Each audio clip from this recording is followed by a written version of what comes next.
டிஎன்பிஎஸ்சிலேருந்து job notification announcement வந்திருக்குங்க. ஏற்கனவே annual பிளானர்ல 2026க்கு என்னென்ன தேர்வுகள்லாம் வெளியிட போறோம் அப்படிங்கிற லிஸ்ட் கொடுத்திருந்தாங்க. அதுல ஃபர்ஸ்ட் எக்ஸாமா கம்பைன்டு டெக்னிக்கல் சர்வீஸ் எக்ஸாமினேஷன் நான் இன்டர்வியூ போஸ்ட் 20/5/2026 அன்னைக்கு வெளியிட போறதா சொல்லியிருந்தாங்க. இதுக்கான எக்ஸாம் டேட் வந்து 30/8/2026 அப்படின்னு சொல்லியிருக்காங்க. ஓகேங்களா? ஸோ அதன் பிறகு அடுத்து ஜூன் 23 நமக்கு குரூப் 1 எக்ஸாமினேஷன் இருக்கு. ஸோ இதுல வந்து ஒரு 6 எக்ஸாம் தான் லிஸ்ட் பண்ணியிருக்காங்க. ஸோ இந்த எல்லா எக்ஸாம்ஸுமே அப்போ சொன்ன தேதியில அவங்க சரியா வெளியிட்டுருவாங்க அப்படிங்கிறது எந்த மாற்றமும் கிடையாது. இதுக்கு முன்னாடி நடந்த தேர்வுக்கும் அப்படிதான் வெளியிட்டிருக்காங்க. ஸோ குரூப் 1 அடுத்து வந்து நீங்க குரூப் 2 பண்றீங்க அப்படின்னாலும் ஸோ இந்த டேட்டா மைண்ட்ல வச்சுக்கிட்டு உங்களோட ப்ரிப்பரேஷனை ஸ்டார்ட் பண்ணுங்க. குரூப் 1 படிக்கிறவங்களுக்கு இன்னும் 1 மந்த்ல நோட்டிஃபிகேஷன் வரப்போகுது. ஸோ நீங்க சீரியஸாவே ப்ரிப்பரேஷனை ஸ்டார்ட் பண்ணியிருக்கணும். ஸோ இப்போ வெளியிட்டிருக்கக்கூடிய 2026க்கான ஒருங்கிணைந்த தொழில்நுட்ப பணிகள் தேர்வு நேர்முக தேர்வு அல்லாத பதவிகள் பற்றி நம்ம வந்து பார்க்க போறோம். சரிங்களா? ஸோ டிஎன்பிஎஸோட வெப்சைட்ல நாங்கள் ஆனுவல் பிளானர் படியே தெளிவாக வந்து நோட்டிஃபிகேஷன் ரிலீஸ் பண்ணியிருக்கோம் அப்படிங்கிறத ஒரு விஷயம் சொல்லியிருக்காங்க.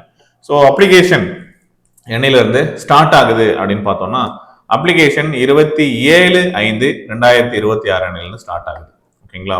இன்னைக்கே உடனே ஸ்டார்ட் ஆகிடுமா அப்படின்னு கேட்டா கிடையாது. அனௌன்ஸ்மெண்ட் தான் இன்னைக்கு வந்திருக்கு. 27/5/2026 அன்னைக்கு தான் ஸ்டார்ட் ஆகுது. ஸோ அப்ளிகேஷன் முடியறதுக்கு டைம் 25 ஜூன் வரைக்கும் டைம் இருக்கு. ஸோ அன்னைக்கு 11:59 மணி வரைக்கும் நீங்க அப்ளை பண்ணலாம். ஸோ முடிஞ்ச வரைக்கும் சீக்கிரமா ஒரு 10 டேஸ்ல அப்ளை பண்ணி முடிக்கிறதுக்கு பாருங்க. லாஸ்ட் மினிட்ல அப்ளை பண்ண வேண்டாம். சரிங்களா? ரைட். சரி, தேர்வு நடைபெறும் நாள் மற்றும் நேரம். ஸோ ஆனுவல் பிளானர்ல நம்ம ஒரு டேட் வந்து பார்த்துருந்தோம். ஸோ 30/8/2026 அப்படின்னு சொல்லிட்டு. பட் இங்க வந்து பாத்தீங்க அப்படின்னா பின்னர் அறிவிக்கப்படும் அப்படிங்கறத கொடுத்துருக்காங்க. சரிங்களா?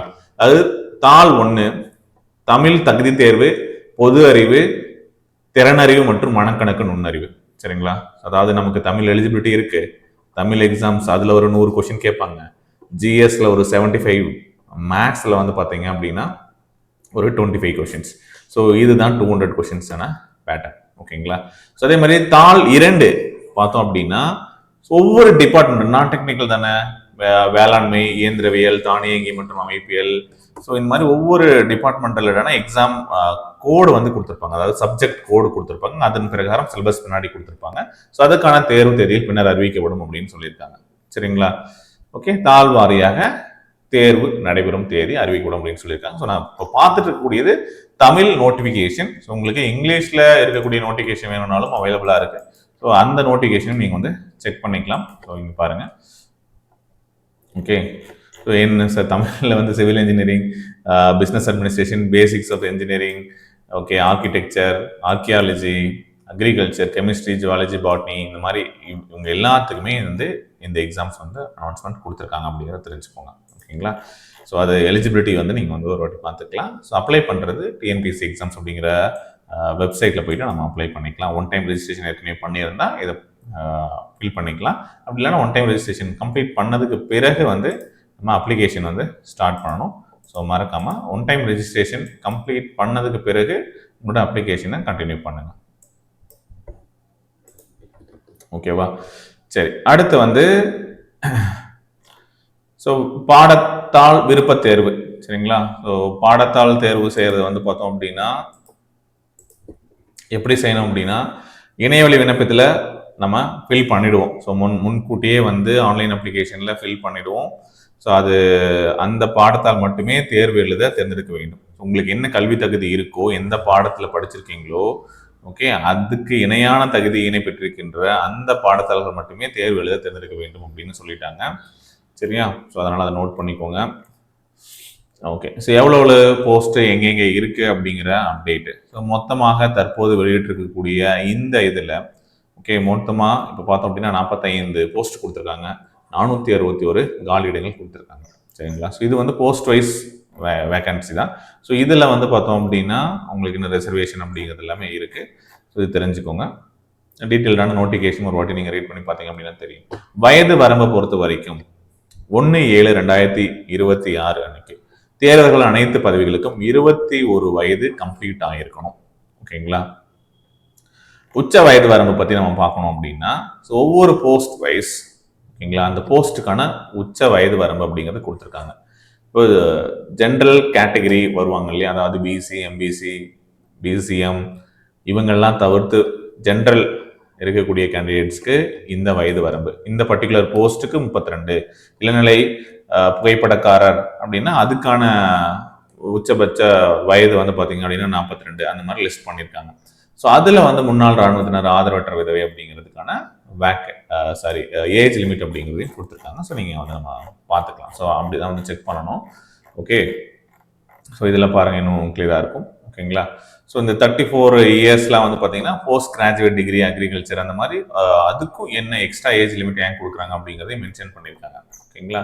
ஸோ விடவா இருந்தது அப்படின்னா எல்லாருக்கும் நோ மேக்ஸிமம் ஏஜ் லிமிட் அப்படின்னு சொல்லிட்டு கிடையாது.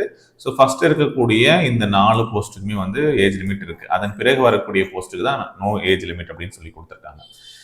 ஸோ இப்போ எஸ்சி எஸ்டியா இருக்காங்க அப்படின்னா ஸோ அவங்களுக்கான ஏஜ் லிமிட் அப்படின்னு பார்க்கும்போது அசிஸ்டன்ட் என்ஜினியர் போஸ்ட்டை பொறுத்த வரைக்கும் அதுக்கு 37 வரைக்கும் தான் மேக்ஸிமம் ஏஜ் லிமிட்டை கொடுத்துருக்காங்க. ஓகேங்களா. ஸோ மற்ற போஸ்ட்டுக்கு எல்லாமே நோ மேக்ஸிமம் ஏஜ் லிமிட், அதாவது இந்த போஸ்ட்டுக்கு மேக்ஸிமம் ஏஜ் லிமிட் கிடையாது அப்படிங்கிறத தெரிஞ்சுக்கோங்க. ஓகே, ஸ்பெசிஃபிக்காக சில போஸ்ட்டுக்கு அந்தந்த இடத்துல கொடுத்துருக்காங்க. அந்த போஸ்ட் நீங்கள் அந்த டிபார்ட்மெண்ட்டாக இருக்கீங்களா அப்படிங்கிறத பார்த்துட்டு நீங்கள் இது பண்ணிக்கலாம். ஓகே, ஸோ இந்த நோ மேக்ஸிமம் ஏஜ் லிமிட் அப்படிங்கிறது இந்த 1/7/2026 அந்த டேட்டை பொறுத்த வரைக்கும் கால்குலேட் பண்ணுவாங்க. உங்களுக்கு வந்து 60 கம்ப்ளீட் ஆகலைன்னா கூட நீங்கள் வந்து அப்ளை பண்ணலாம். ஓகேங்களா. ஓகே, ரொம்ப முக்கியமானது. சரியா. ஸோ இப்போதைக்கு இந்த ஏஜ் லிமிட் தான். ஸோ நீங்கள் தெரிஞ்சுக்கலாம். ஸோ அப்ளை பண்ணுறதுக்கு என்ன குவாலிஃபிகேஷன், இப்போ அசிஸ்டன்ட் ஜியாலஜிஸ்ட் அப்படின்னா master of science degree in geology, okay, or master of science degree in applied geology. So இந்த மாதிரி ஒவ்வொரு டிபார்ட்மெண்ட் கொடுத்துருக்காங்க. எம்எஸ்சி படிக்கணும் ஜியாலஜிஸ்ட் அப்படின்னு இருக்காங்க அப்படின்னா ஓகே. ஸோ ஜியாலஜிஸ்ட் யார் இருக்காங்க, அக்ரிகல்ச்சர் இன்ஜினியராக இருக்கீங்க அப்படின்னா பிஇ அக்ரிகல்ச்சர், பிடெக் அக்ரிகல்ச்சர் படிச்சிருந்தா எலிஜிபிள்.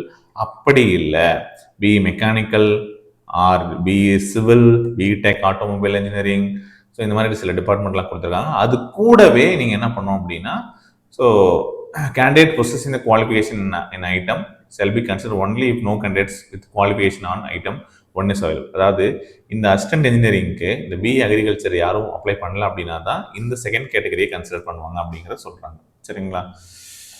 சரி, அதே மாதிரி இப்போ இந்த டிகிரி இன் அக்ரிகல்ச்சர், ஸோ இந்த மாதிரி ஏதாவது ஒரு டிகிரி இருந்தால் போதும். ஸோ அப்படி இருக்கிற போஸ்ட் ஏதாவது இருக்காங்கிறத நம்ம பார்க்கணும். இது எல்லாமே அந்தந்த டிபார்ட்மெண்ட்டுக்கு அந்தந்த குவாலிஃபிகேஷன், அக்ரிகல்ச்சர் டிகிரி இருக்கணும். ஓகே, லைப்ரரினா லைப்ரரி சயின்ஸ் வந்து டிகிரி முடிச்சிருக்கணும். ஓகே, ஸோ அசிஸ்டன்ட் லைப்ரரியன் அப்படிங்கும்போது அதுக்கு வந்து bachelor degree in library science வந்து முடிச்சிருக்கணும், அடிஷ்னலாக இருக்குது. ஸோ அது எல்லாமே ஸ்பெசிஃபிக்காக வந்து கொடுத்துருக்காங்க. ஸோ ஒவ்வொரு போஸ்ட்டுக்கும் அதை நீங்கள் எந்தெந்த போஸ்ட்டுக்கு என்னென்ன டிகிரி இருக்குது அப்படிங்கிறதையும் நீங்கள் செக் பண்ணிவிட்டு அப்ளை பண்ணிக்கலாம். ஓகேங்களா. 27ஆம் தேதியில் இருந்து அப்ளிகேஷன் வந்து ஸ்டார்ட் ஆகுது. ஓகேங்களா. ஸோ முன்னாடி நம்ம பார்த்தது தான். ஸோ அப்ளிகேஷன் டேட்டு, ஸோ இதெல்லாமே ப்ராப்பராக தெரிஞ்சு வச்சுக்கோங்க. ஸோ ஒரு வாட்டி ஃபுல் டீட்டெயில்ஸ் நீங்கள் வந்து செக் பண்ணி பாருங்கள். ஸோ எக்ஸாம் பேட்டர்ன் முன்னாடியே வந்து நம்ம சொல்லியிருந்தோம், எக்ஸாம் பேட்டர்ன் எப்படி இருக்கும் அப்படின்னு சொல்லிட்டு. உங்களுக்கு வந்து பேப்பர் 1ல் வந்து தமிழ், அதே மாதிரி ஜிஎஸ் மேக்ஸ் இருக்குது. அடுத்து பேப்பர் 2ல் வந்து பார்த்தோம் அப்படின்னா உங்களோட சப்ஜெக்ட் பேப்பர் அப்படிங்கிறது எழுதுவோம். ஸோ அதுதான் வந்து இந்த 3 ஹவர்ஸில் நம்ம எழுதக்கூடிய டோட்டல் மார்க்ஸ் வந்து 300. Okay, so paper 1. அடுத்து வந்து பேப்பர் 2 வந்து நம்மளோட டிபார்ட்மெண்ட் பேப்பர். ஓகேங்களா. ரைட், இது தெரிஞ்சுக்கோங்க. ஃபர்ஸ்ட் வந்து பார்த்தீங்க அப்படின்னா இது ஓஎம்ஆர் பேஸ்டு டெஸ்ட்டாக இருக்கும். ஸோ இந்த பேப்பர் 2 வந்து பார்த்தீங்கன்னா கம்ப்யூட்டர் பேஸ்டு டெஸ்ட்டாக இருக்கும் அப்படிங்கிறது சொல்லியிருக்காங்க. சரியா. ஸோ பின்னாடி வந்து பார்த்தீங்க அப்படின்னா கொஷின் பேப்பர் எப்படி வரும் அப்படிங்கிறத சொல்லியிருக்காங்க. இது இங்கிலீஷில் மட்டும்தான் இருக்கும் அப்படிங்கிறதையும், தமிழ் அண்ட் இங்கிலீஷில் எந்தெந்த எக்ஸாம்ஸோட கொஷின் பேப்பர் வரும்போது தெரிஞ்சுக்கோங்க. அப்போ தான் நீங்கள் வந்து தமிழில் படிக்கிறதா இருந்தால் நீங்கள் தமிழ்லையும் படிச்சுக்கலாம். ஓகே, இல்லாட்டி இங்கிலீஷில் படிக்கிறதே பெஸ்ட்டு. தமிழ் இங்கிலீஷில் வருமா அப்படிங்கிறத மென்ஷன் பண்ணியிருக்காங்க எந்தெந்த எக்ஸாம்ஸ் அப்படின்னு சொல்லிட்டு. ஓகேங்களா. ரைட். ஸோ அதே மாதிரி பின்னாடி வந்து உங்களுக்கு இதுக்கான சிலபஸ் ஒரு நீங்கள் நியூவாக இப்போ தான் பார்க்குறீங்க அப்படின்னா அதோட சிலபஸ் வந்து பக்கத்தில் ஆட் பண்ணியிருப்பாங்க. இதுக்கு என்னென்ன படிக்கணும் அப்படின்னு சொல்லிட்டு. ஸோ அதை நீங்கள் வந்து செக் பண்ணிக்கலாம். ஒவ்வொரு எக்ஸாம்ஸ்க்கும் என்ன போர்ஷன், ஸ்டாட்டிஸ்டிக்ஸ், மேத்தமெட்டிக்ஸ், எக்கனாமிக்ஸ்னா அது டிகிரி ஸ்டாண்டர்ட் என்ன சிலபஸ் அப்படிங்கிறத கொடுத்துருப்பாங்க. ஸோ இப்போ நம்மக்கிட்ட உங்களுக்கு வந்து ஜிஎஸ் பேப்பர் 1க்கான மெட்டீரியல் அவைலபிளாக இருக்குது.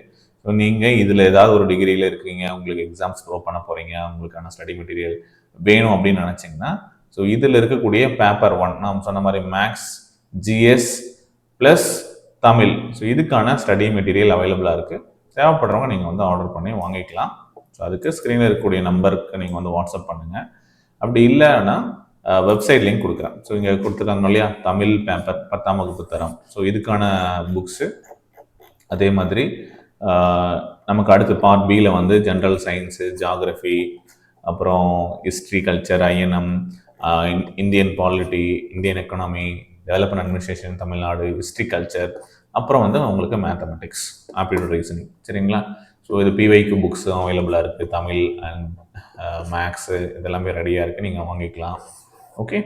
ஸோ தேவைப்படுறவங்க 8681859181 அப்படிங்கிற நம்பருக்கு கான்டாக்ட் பண்ணி நீங்கள் புக்ஸ் மெட்டீரியல் தேவைப்பட்டால் வாங்கிக்கோங்க. சரியா? அப்படி இல்லைனா வெப்சைட், நம்மளோட வெப்சைட்டில் போய்ட்டும் நீங்கள் இந்த புக்ஸை வந்து பர்ச்சேஸ் பண்ணிக்கலாங்க. adiamanteam.com ஷாப் அப்படிங்கிற பேஜஸில் போயிட்டு உங்களுக்கு எந்த புக்ஸு வேணுமோ, சரிங்களா? இப்போ இதில் வந்து உங்களுக்கு தமிழ் புக் வேணுமா, ஜிஎஸ் வேணுமா, தமிழ் மீடியம் வேணுமா, இங்கிலீஷ் மீடியம் வேணுமா அப்படிங்கிறத நீங்கள் சூஸ் பண்ணிக்கலாம். ஓகே. சப்ஜெக்ட் வைஸ் என்னென்ன சப்ஜெக்ட்லாம் கவர் ஆகுது அப்படிங்கிறத மென்ஷன் பண்ணியிருக்கோம். உங்களுக்கு ஏதாவது டவுட்ஸ் இருந்தது அப்படின்னா நீங்கள் இந்த நம்பர் கான்டாக்ட் பண்ணிவிட்டு உங்களுக்கான சஜஷன் கேட்டிங்க அப்படின்னா நம்ம என்னென்ன புக்ஸ் வேணுமோ அதெல்லாம் சஜஸ்ட் பண்ணுறோம். அதுலேருந்து நீங்கள் ஆர்டர் பண்ணிக்கலாங்க. ஓகே. ஸோ இந்த தகவலை மறக்காமல் உங்கள் ஃப்ரெண்ட்ஸ்க்கு ஷேர் பண்ணிவிடுங்க. ஸோ டிஎன்பிஎஸ்சி அவங்க பிளான் பண்ணியிருக்கிற மாதிரியே தேர்வுகளை ரிலீஸ் பண்ணிட்டு இருப்பாங்க. So exams group 1, group 2, group 4 படிக்கிறவங்க சீரியஸாக உங்களோட ப்ரிப்பரேஷனை கண்டினியூ பண்ணுங்கள். தேங்க்யூ. All the best.